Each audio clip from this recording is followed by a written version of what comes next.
Hi, this is Carl Polachuk, and this is another SOP video for managed service providers. Today I want to talk about what a technician's job description is, right? What does a technician need to do every day, every week, every month in order to contribute to your success? One of the things that owners often overlook is the belief that technicians just should know what they're supposed to do. What do you do? What do you do for a living? Well, you do what you're told. Well, that's not very satisfying if you're an employee, right? At some level, there has to be a big picture. They have to understand what's important to your company. You know, when I engage in a new coaching endeavor, I always ask the key employees, you know, what's your mission statement? What's the vision of the company? And I often get, in fact, I almost always get a completely different answer from technicians than I do from service managers and owners. And why is that? Well, it's because there's no process in place to say, look, these are the roles and responsibility of the technician. There's no communication around how what the technician does every day fits into the mission statement of your company. If you go into a company and you ask everybody, what's the most important thing you do in this business, and everybody gives you the same answer, well, then you know that there's really good communication and culture around that being the focus of the business. But if one person says, we provide the best customer service in the history of the world, and somebody else says, we provide the best tech support of anybody in the world, and somebody else says, we follow through, and that's our big emphasis is follow through, well, those are three completely different answers. They might be related, but they are not the same thing.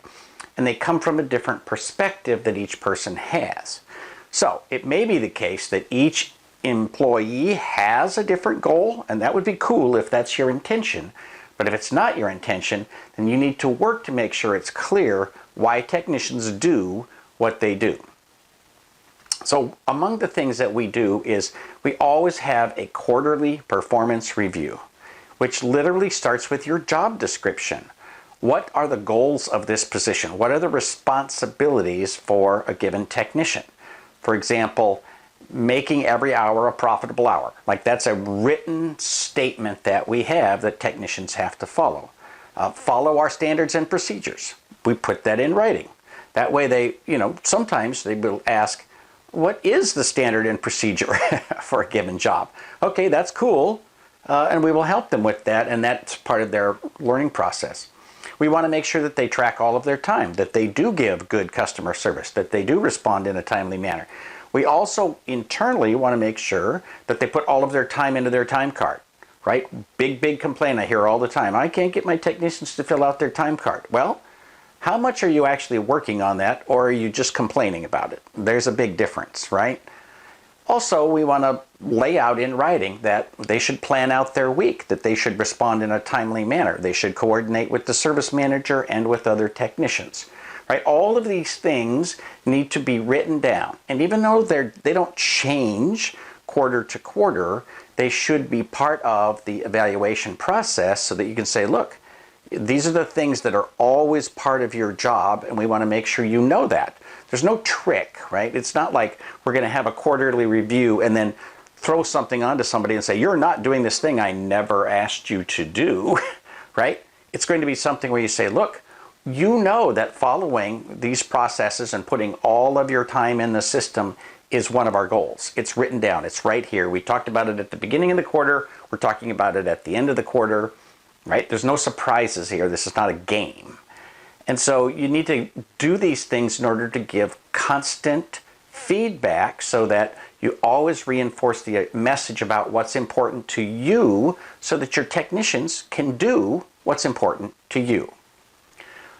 A final tip, we always have at the top of every evaluation form for every employee, no matter where they are, managers, office people, technicians, everybody.